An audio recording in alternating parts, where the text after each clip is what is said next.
欢迎来到新兴消息频道，请订阅频道，所以大家不要错过当天最热门的新闻。我们今天的时事通讯包括以下内容：任嘉伦白鹿再度合作，虐恋升级，前世今生难逃套路引热议。娱乐圈最近的一桩旧合作新话题，又把观众的胃口吊了起来。任嘉伦和白鹿这对曾经虐哭观众的荧幕情侣，再度牵手演新剧。消息一出，微博热搜几乎立刻沸腾，评论区更是翻车现场，有人拍手叫好，有人默默点了举报键。说到底，这两人在合作的意义，就像夏天吃火锅，有点燥热，但也总能引起一场热闹。话说回来，他们这次新剧金店所教的剧情，熟悉的仿佛隔壁饭桌还没放凉的剩菜，还是前世今生，还是虐恋情深，还是一方执着一方逃离的苦情戏码，是不是听着有点耳熟？不用怀疑，你脑海里浮现的那句台词，可能真的来自周生如故。这种捡回忆杀再放进锅里重煮的操作，简直精准抓住了观众的眼泪开关。但问题也随之而来，这次两人的合作究竟是情怀消费，还是情感突破？任嘉伦和白鹿的故事要从周生如故说起。那部剧到底有多火呢？不夸张地说，开播之后就成了虐恋天花板，微博上每天至少有上千条弹幕在讨论为什么不能给他们一个好结局。而那句小南陈王的一生荣耀，最终却换来了白骨如山，更是成了无数人饭后咽不下的一口玉气。两人饰演的角色一冷一热，一克制一炽烈，简直就是火山碰上冰川，炸得人眼泪直往下掉。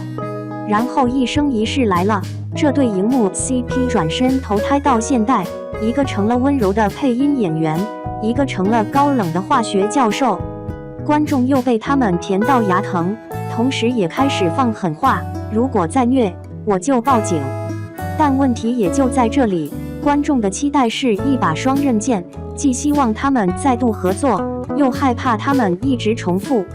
而金店所教正是在这种期待与质疑中被推上了舞台。这次剧里的设定颇有些意思，白鹿饰演的英英前世是个霸道到偏执的存在，不仅强取豪夺，还把男主求得死死的。结果呢，人家男主直接反手揭开温柔假面，黑化成了白切黑的大佬，把英英虐得渣都不剩。后来英英重生了，学聪明了，决定远离是非之的，可天命偏偏不肯放过他。于是前世的爱恨纠缠今生继续，只不过这一次好像轮到男主来撕心裂肺了。单看剧情，这味道还是那个味道，但能不能玩出新花样，就成了大家围观的焦点。其实白鹿和任嘉伦的再度合作，恰好戳中了娱乐圈里的一个老话题，演员该不该跳出舒适区？有人说不跳。当年赵丽颖一部《花千骨》红遍全国，不也继续演古装仙侠一路飘红？可也有人觉得这样的舒适区是陷阱，没突破就只能原地踏步。想想迪丽热巴，从凤九到李长歌，古装造型是一绝，可现代剧却时常被吐槽太平。而另一边的张婧仪试图摆脱新人标签，频频尝试都市剧，却因为角色缺乏记忆点，被观众评了句演什么都像自己。这样一对比，是不是又觉得白鹿和任嘉伦这次合作既有挑战，又有些安全牌的意味？但话又说回来，观众的口味变化比天气还快。今天你虐得我泪流满面，明天可能就会嫌弃套路过时。这一点任嘉伦显然是有准备的，无论是之前的《锦衣之下》还是《大唐荣耀》，他在古装剧里的表现都能用稳定发挥来形容。这次新剧他更是直接走上了黑化路线，要用复杂的角色层次来证明自己的演技。而白鹿呢，从招摇到长月烬明，他的古装角色总能带着些灵动与倔强。这次他挑战双面性格的角色，能不能成功，或许还要看剧本和他自己的理解了。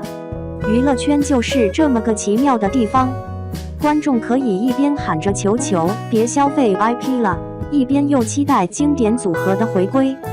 就像迪丽热巴的每一次新剧官宣，总有人质疑她演技天花板已过，但剧一播出，造型一亮相，还是会有人高呼热巴的古装封神了。所以说到底，演员与观众的关系永远是一场无休止的拉扯战。观众既希望看到熟悉的共鸣，又想要被新鲜的惊喜击中，而演员则在稳定与突破之间小心翼翼地找平衡。最后再回到金殿所教这部剧，如果他能靠剧情和演技再造经典，那无疑是双赢。如果失败，观众骂骂咧咧的翻篇，演员还能用另一部作品扳回一局。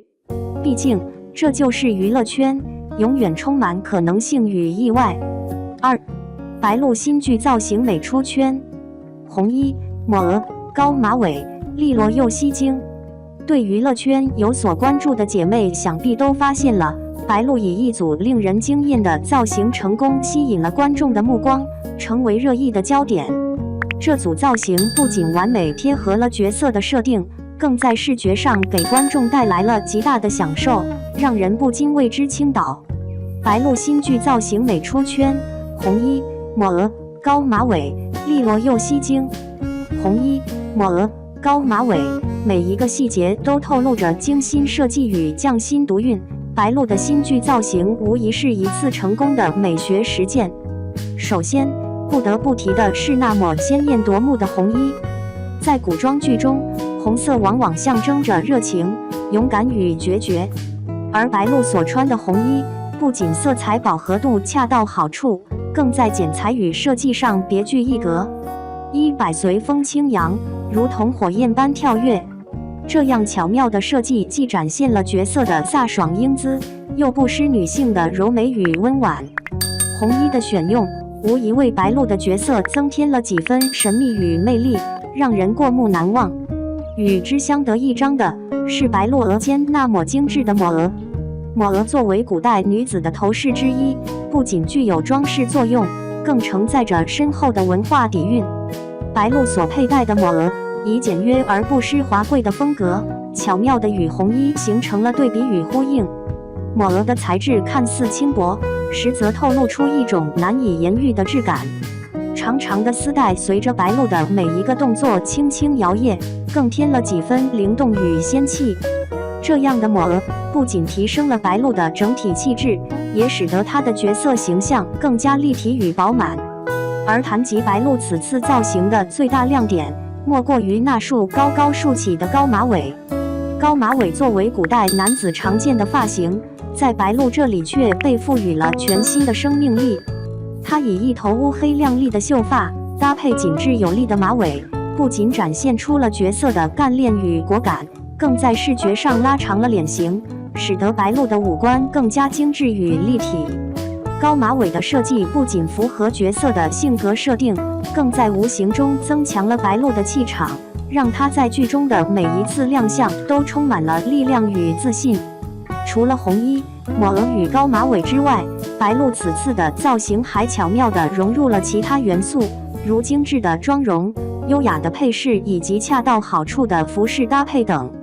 她的妆容以清新自然为主，既突出了她自身的优点，又没有过分夸张，使得整体造型更加和谐与统一。简约而不失格调的头饰既点缀了整体造型，又没有喧宾夺主，恰到好处地展现了角色的优雅与高贵之感。在服饰搭配上，白鹿此次的造型同样值得称道。她所穿的服饰不仅色彩搭配得当，更在细节处理上展现出了高超的技艺。无论是衣摆的褶皱处理，还是袖口与领口的精致绣花，都透露出一种难以言喻的美感与匠心。白鹿此次的造型之所以能够美出圈，除了设计上的用心与巧妙之外，更离不开她自身的气质与演绎。白鹿作为一位实力派演员，不仅演技精湛，更在形象塑造上有着极高的天赋与悟性。她能够准确地把握角色的性格特点与情感需求，通过细腻的演技与生动的表情，将角色完美地呈现在观众面前。而此次的造型更是为她加分不少，使得她在剧中的形象更加立体与饱满。总之，白鹿新剧的造型无疑是一次成功的美学实践。红衣、抹额、高马尾等元素的巧妙运用，不仅展现了角色的性格特点与情感需求，更在视觉上给观众带来了极大的享受与震撼。这样的造型不仅提升了白鹿的整体形象与气质，也使得她在剧中的每一次亮相都充满了看点与亮点。相信在未来的日子里，白鹿会继续以更加优秀的作品与更加出色的表现回馈观众的支持与偏爱。